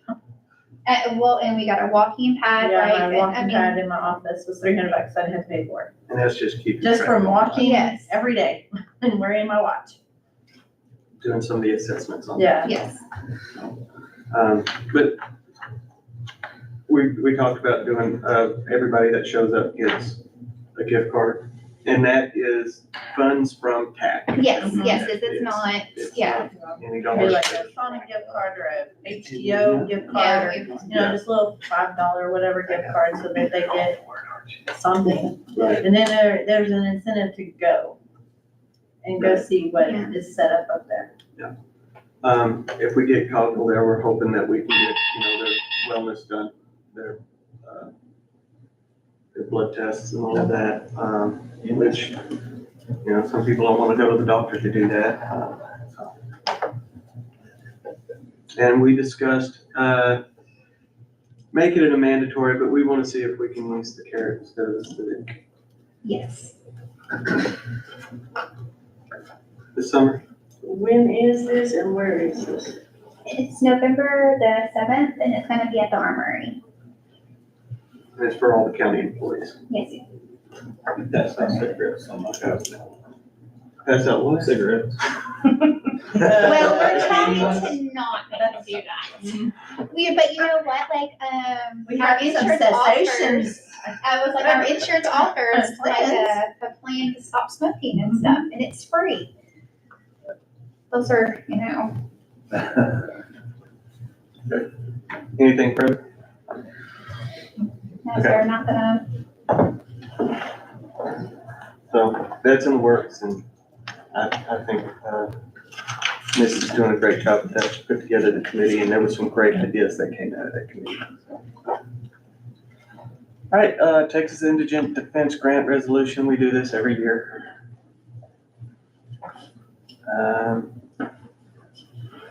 You get so much back from them. It's not near enough to cover what we do, but there We is. just got a check back the other day for 22,000. I think it was 22,134 or something like that. Yeah. Which isn't even close to what we pay in it, but. Not even close. Yeah, what do you do? Take what you can get. Take what you can get.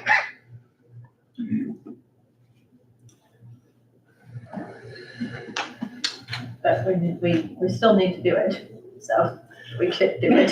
That would be really great. I'll make the motion. Second. All in favor? All right. UPS equipment storage and use agreement. So UPS has stored in the past their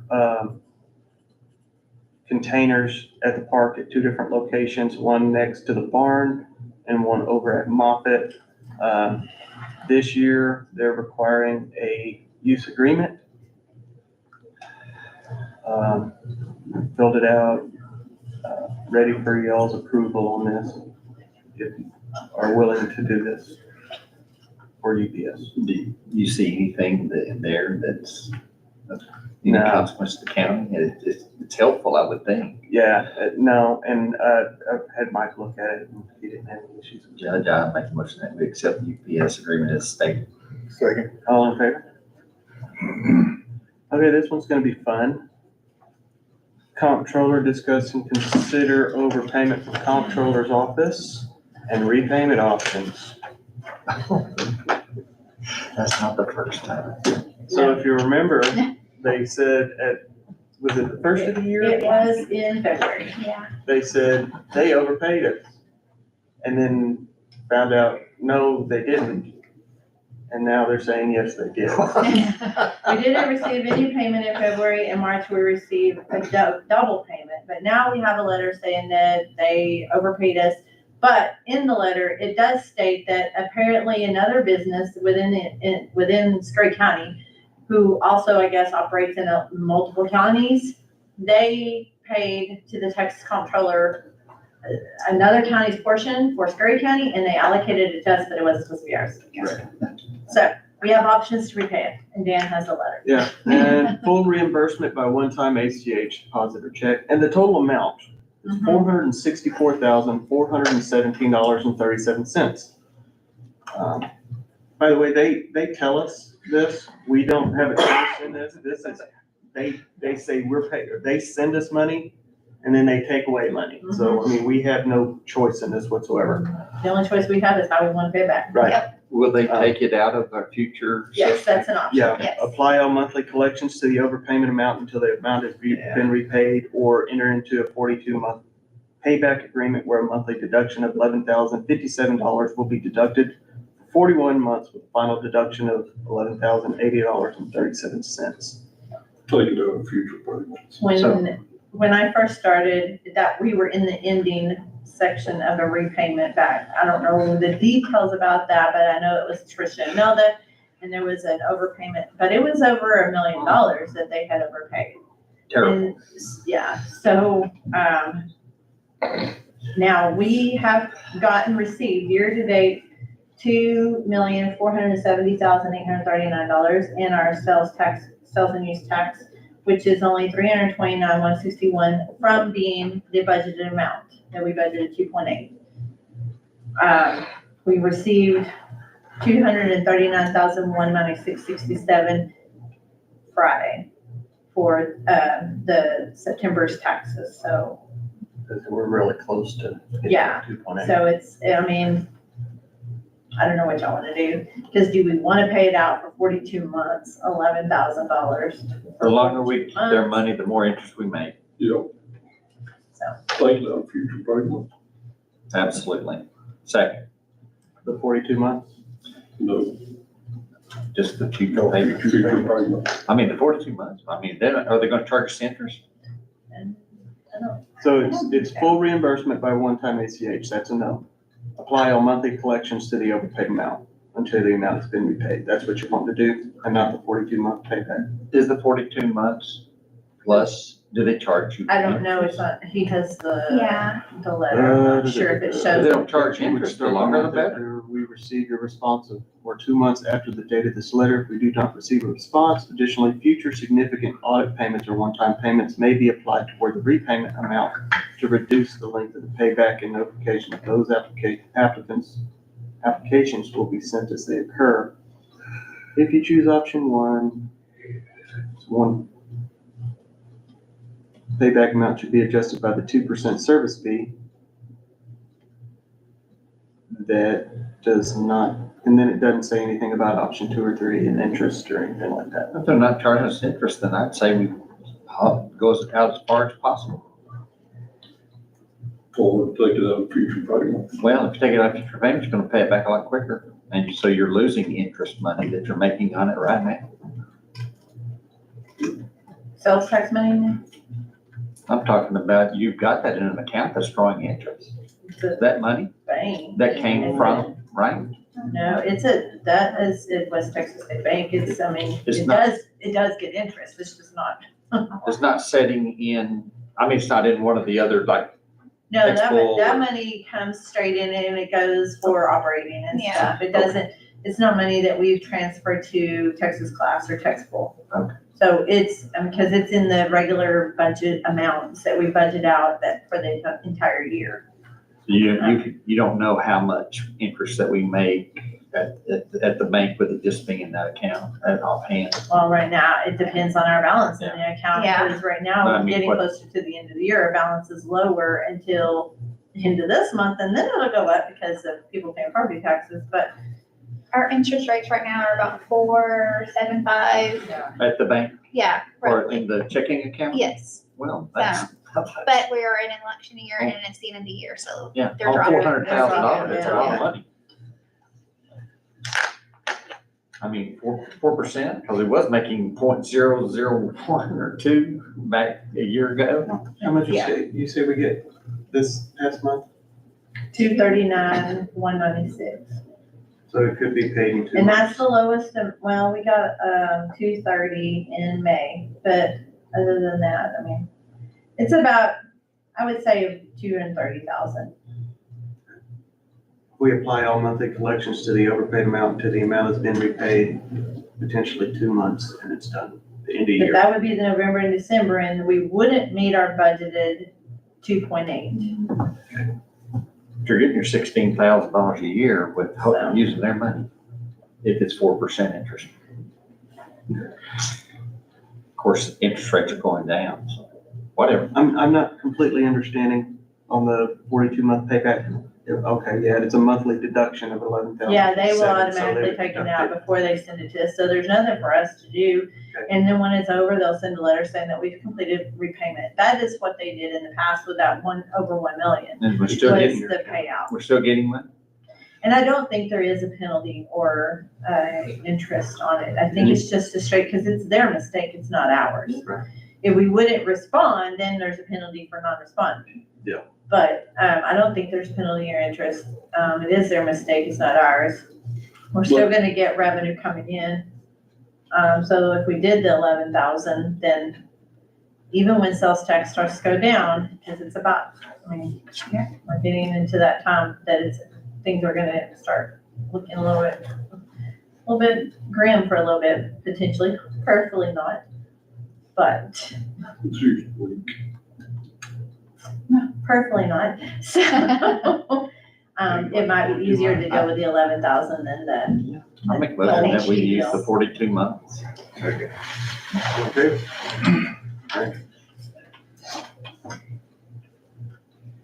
So you're gonna need to stamp this, correct, before it goes to. okay. All right, purchase of asphalt, zipper, asphalt. Okay, guys, so you see, this is what's in front of you is what we're going to pay for the asphalt zipper, and after a lot of communication back and forth and realizing that the trailer that they were gonna put on there, sell to us was not needed because we got 2 hydraulic tails. You never pick this machine up. It rolls up on a hydraulic tail trailer. Both myself and Precinct 3 have those. And also they gave us an additional amount of money for our machines. And so we're from 333 down to 206. And the first payment can be made January 1 or 2, whatever.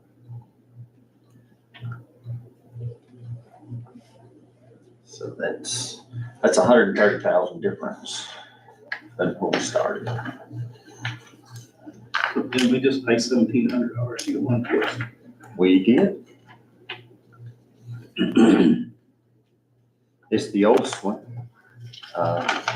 That's something that we're all going to have to take a hand in, even as commissioners. We're gonna have to make sure, you leave a machine sitting there for 6 or 8 years, and even diesel gets water in it, even in the injection pump. And so because the water in the injection pump, it broke it, that pump. And so I felt like it needed to be repaired if we're gonna ask them to give us a certain amount of money for that machine needs to be working, operating. And so that's what it took to fix it. So shouldn't it be good right now after the repair? The old one? Hmm. Yeah, but nobody wants to run it. That is one that does not have the top hatch on it. You've got to pick it up above your head to change the bits. It's 16 years old. But run, oh yeah, they both run. They just won't do what the new machine will do. We tried using that little one when I first came to work for the county, and it didn't work. That's why we always used the bigger one. Cause this one was 4 foot wide, and the newer one was 6 foot. But it's getting in age, and it's had lots of work done on it. Like everything else, we're keeping stuff too long. It's going to lose its. It's not going. Well, it's difficult to use, but then this new one is very easy to use. And if you use it in the manner that you should, and you keep water in the tank, you don't change the bits out very often. Oh, on top of that, he has said that he would give us a full box of the premium bits. And also, if the pump isn't large enough to keep enough moisture in the base, that they would put on whatever size pump was needed with no extra charge.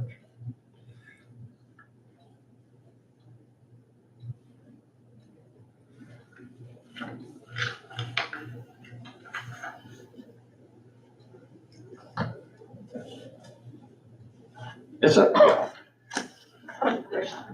This summer. Okay, you said the precincts 1 and 3 have a trailer for it. What are precincts 2 and 4 gonna do with it? Use our trailer. Borrow it? We do it all the time. Okay. I have steel wheel right now, precinct 4.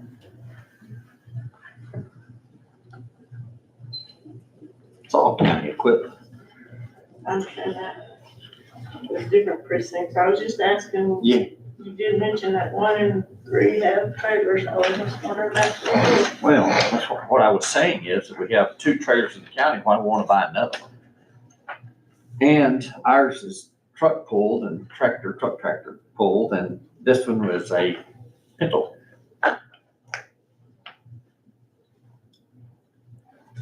Well, no, I've used the zipper every year that I've been here, and I mean, there's just times you just need it, you can't get away with it. Sometimes we have big projects, and when you call Yellow House to try to lease one for a bigger project, they don't have it. Or it's wore out. Yeah, we went, when I was in precinct 3, remember we're gonna get that one that was self-propelled, it was brand new, they'd been on a job, got it back. We were supposed to get it that week. They called us back and said, "Nope, the drone's burned up on it." The difference is of going out and plowing with your motor graders, huge chunks of asphalt, and picking them up, put them in a dump truck and haul them on. Whereas asphalt zipper strengthens the base by putting the pavement that is needing to be remodeled into the base, making the base stronger, and then double chip sealing. You've done it out there yourself. Calendar. And worked very well. He's on Fort County Road, 156. You've got alligator cracking. You can zip it and then clean it up with your blade and pack it and double chip seal it. If you got potholes, you can do the same thing with it. They just made the machines easier and more viable than what we own. 50,000 a piece, 52, less than 52.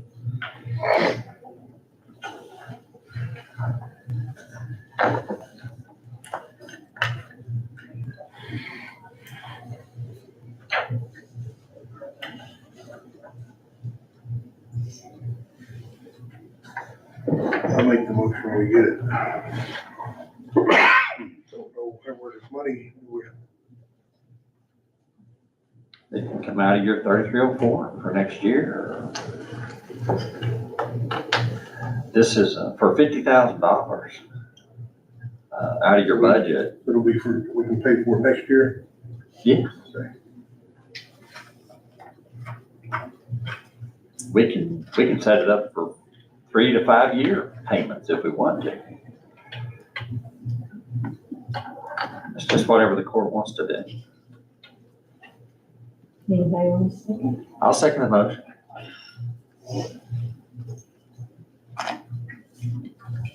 Motion and a second, all in favor? Approved. All opposed? Passes. Okay, DCOA Foreign Trade Zone MOU. The DCOA is developed corporation of Abilene, foreign trade zones. So they are putting together a foreign trade zone, and it is, they're specially designated sites near U.S. ports of entry that allow importers and exporters of all sizes to move goods in and out of the country, paying reduced or no customs, duties, taxes, or fees. And they're proposing a High Plains foreign trade zone. Benefits supposedly streamlined application process for your community, encourages capital investment from both domestic and foreign companies, creates employment opportunities, fosters an attractive business environment for companies looking at expanding, develops opportunities for revenue that supports infrastructure development, supports economic development efforts. It's no cost to your community. The DCOA assumes the FTZ administrative and marketing management on your behalf. Was reached out to by Barbara Leatherwood with DCOS. DCOA reached out to them and asked them if we wanted to be a part of that. That map shows all the counties that they're reaching out to become a part of this. Something to think about if that's something that you'd want to do. They're in the pre-application timeline right now. Takes about a year for the whole process to go through. We wouldn't need to do anything other than a concurrence letter. It just shows that we're in support of Scurry County and inclusion in the DCOA's foreign trade zone service area.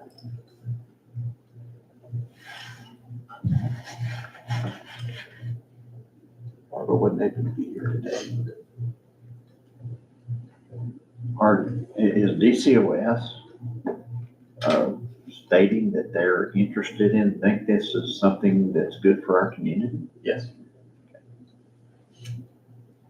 So I'd like to go back and look through all that information. That's a lot of information. Yeah.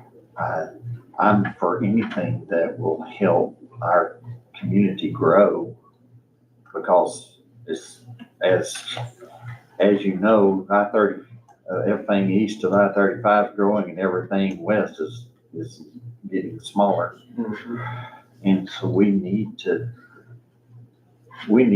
keep going with economic development for the very reason that one of these days oil is going to run out. And we're going to need everything we can get to keep our community viable. Or we can move to east of I-35, I guess, with all the liberals. Nope. We're not gonna have to, they're gonna come to us. Are they gonna come here? Yes, they are. So I can, if you want more time to look at everything, I can put it back on the next agenda. We do need to, if we're gonna do it, we need to let them know, do the letter by the November 15th. DCOA has covered all expenses related to securing the zone in West Texas. So. Put it back on for the 29th. Okay. So we would prove.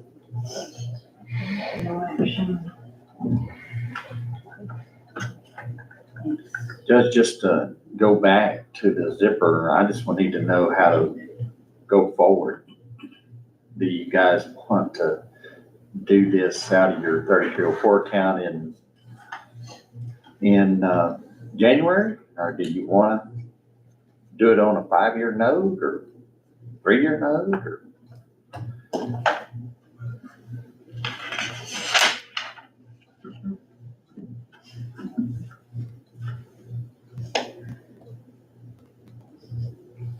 And there'd be less impact on the budget if we went out to, just say, a 3-year. Because we budgeted it for 25 already. Right. And we don't need to be hit with the $50,000 right off the bat. Okay. So Unless we're gonna agree to do a budget amendment. we're gonna, in that case, we're gonna be paying 3 to 5% interest on it. They'll make the payment, they'd like to make the payment like they do on the motor graders, to where you don't pay the first year, which just interest accumulates. I always pay mine as soon as my budget allows, because I don't want to pay that extra. I mean, on $400,000, you can imagine the amount of interest you're paying by holding out for a year, wait till December to pay it. I mean, when I paid it, they said, "Why are you doing that? You got a year to pay it." No. Yeah, I got a year, and you're gonna make 4% on the total amount. So, I mean, that's whatever. We set it up for January and 3 years, if that's, but I just need a. I don't have $2,000 come out of my budget for next year. I don't care how we do it. It's fine with me. We can do it on 5 years. I have a question on this, since we're back on it. I thought this was gonna come out of the reserve fund for the road and bridge. Is that 3304? 3304 is your maintenance on roads. When y'all first started talking about this, you were gonna pay for it out of your own reserve fund. What happened to that? Eventually, that's where, when they do a budget amendment, the road and bridge, their money comes from their reserve fund, or their fund balance. That's set aside, only that road and bridge can use, nobody else can. So if it's not in their budgeted money for 3304, and they had to do a budget amendment, it would come out of that, fund balance, or reserve fund money. How much is in the reserve fund as of today? I don't know, I didn't look at that report, I was getting a golf course report. That's probably not what it was, since you haven't got reimbursed for Well, I haven't submitted it, so I'm still entering it in. Once I get that, it'll be a big old check coming. But I have 3 projects to finish filling out the spreadsheets, and then I have to scan and upload all the documents. But where I am right now, it's already over 600,000 that I'll be submitting to TxDOT, but there's no way that check's gonna come here this year. So it'll come in at the beginning of next year sometime. But, yeah, I have other state reports that I have to get done that have hard deadlines. You can't do that by tomorrow. No, I cannot. Could have done it 3 weeks ago when I had asked for the reports, but, now I have other state reports due, and now I have to do those. So 3 years?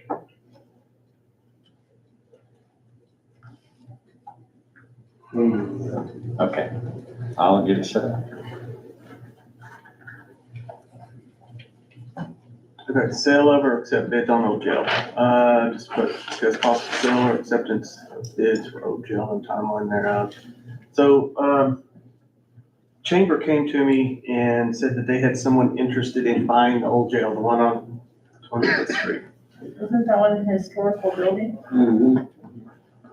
Yeah, and I thought we gave it to Historical Society of Scurry County. We still own that. Do we still We are listed as the owner of that. Okay. So it must not ever change the time. The building is still on our insurance, I do know that. Is it? Yes, it's under historical building. The company that wants it is called, or that is interested, is called Haunted Rooms. I knew that was coming. Yeah, they are looking at several locations throughout town to do haunted tours. Might as well do it. Think a lot to the Old North Elementary.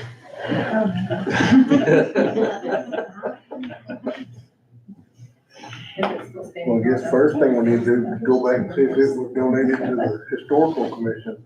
I've checked, it's still Scurry County's We're first. still paying But insurance. I on mean, it. was it just something that wasn't, paperwork didn't get done? Was it ever in minutes that? Anything. But why would you sell a historical building? I'm just presenting it to you. Because it can be, I guess. It is a cheerier rating every year. The longer that it stays vacant, the worse it gets. I know they did put a roof in it at one time. Or I think they put a roof in it at one time, but, since then it's gotten worse.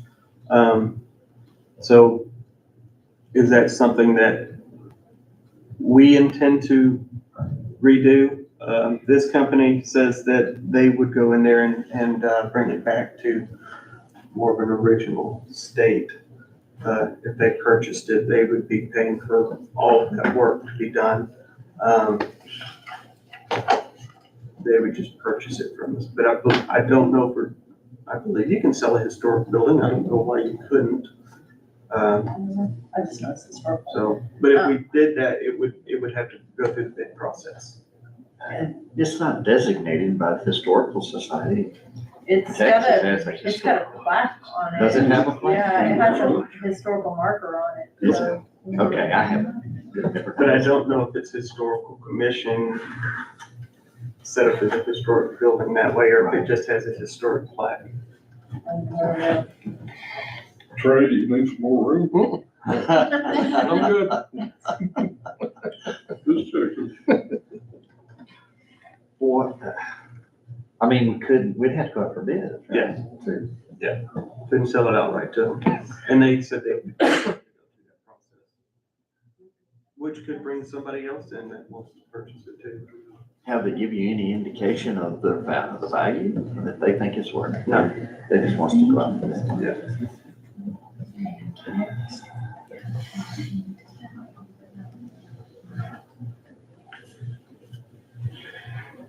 Riverside property.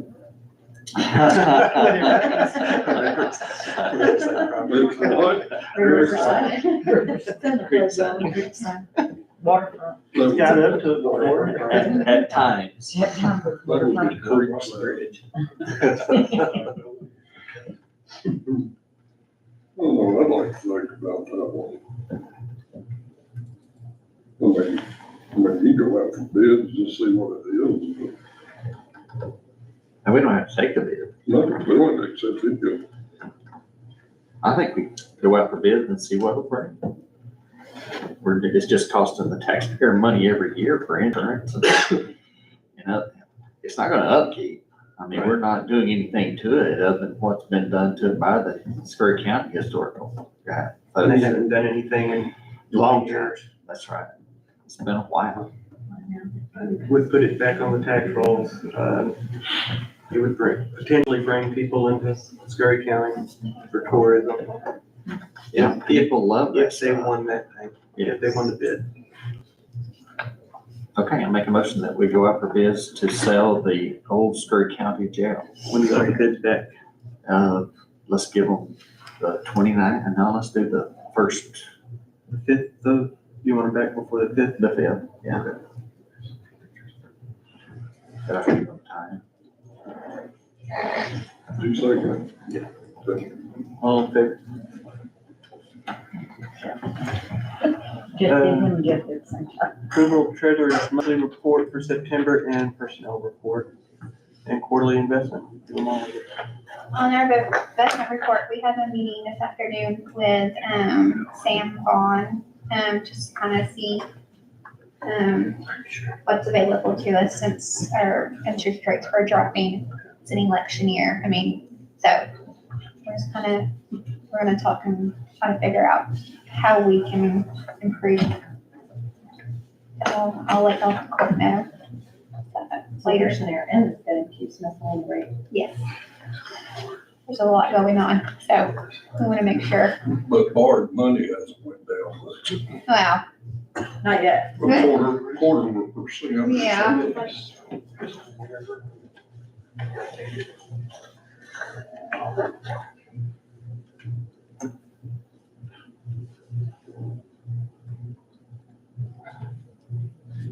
Any further thoughts, questions? So, do you wanna wait till after the meeting? or- no, cause this is last quarter. I'll let the court know as soon as we talk to them. I make a motion to approve the treasurer's monthly report for September 24. All in favor? Is that for all of them? Personnel and investment, personnel and investment reports. Just do it. Certified revenues for the sheriff's department. Oh, you forgot my report. Oh, let's do the auditor's report. Oh, you were next. Well, we'll go ahead and do the auditor's report. That's just on the website. I'll make a motion to approve the auditor's report. All in favor? Certified revenue, Their certified revenues is a total of 42,180 for sheriff prisoner keep. We're continuing, he's still bringing in money every month for that, so just gonna keep certifying it. Motion is for the certified revenue that presented. Second. all in favor? I do have that on there twice, I'm gonna hit some of those. Line item transfers and budget amendments. Here we go. It's getting to the end of the year, so that gets better. No. District court, well, I'm doing line item transfers first. District court administrative expense 600 out of witness expense. DA's office supplies 331 out of equipment 1,000 to 5,000. Senior center part-time employee 1,000, office supplies 200, workers comp 300, maintenance agreement 2,000, out of utilities and janitorial supplies to get balance needed to the end of the year. Precinct 1, maintenance or repair 20,000, out of road material and construction, not enough to pay for needed repairs. Precinct 4, maintenance or repairs 5,000, out of machine hire, repair cost increase, equipment is old and worn out. Airport communications 6,000, out of runway maintenance, for the Bird Tower yearly. It's also on the ramp 9010, so we will get some of that back. And then EMS professional services 25,000, out of maintenance, repair, and miscellaneous, and maintenance agreement, cover billing fees and expenses, EMS compliance services. Make motion to approve the line item transfers as presented. All in favor? Budget amendments, precinct 4, road material and construction, 100,000, spent over 660,000 in materials needed to complete 3 roads on the grant list, still have 1 road left on the grant list. Permanent improvement, capital projects, 6,271.79, installation of cameras and door security in the DA's office. And golf course, maintenance repair miscellaneous, 3,000, ground supplies, 3,000, fuel and oil and grease, 3,000, capital expenditure, 6,500, total of 15,500, cover cost of replacing coal damage and accident, and cover until the end of the year in operating lines. Make motion to approve the budget amendment as presented. All in favor? And, accounts payable? Accounts payable total is 841,908.90 plus 22,571.90 for the Citibank card, which is a total of 864,480.80. Make a motion to pay the bills. Second. All in favor? And that would be the end of that, so we will adjourn. I'm just.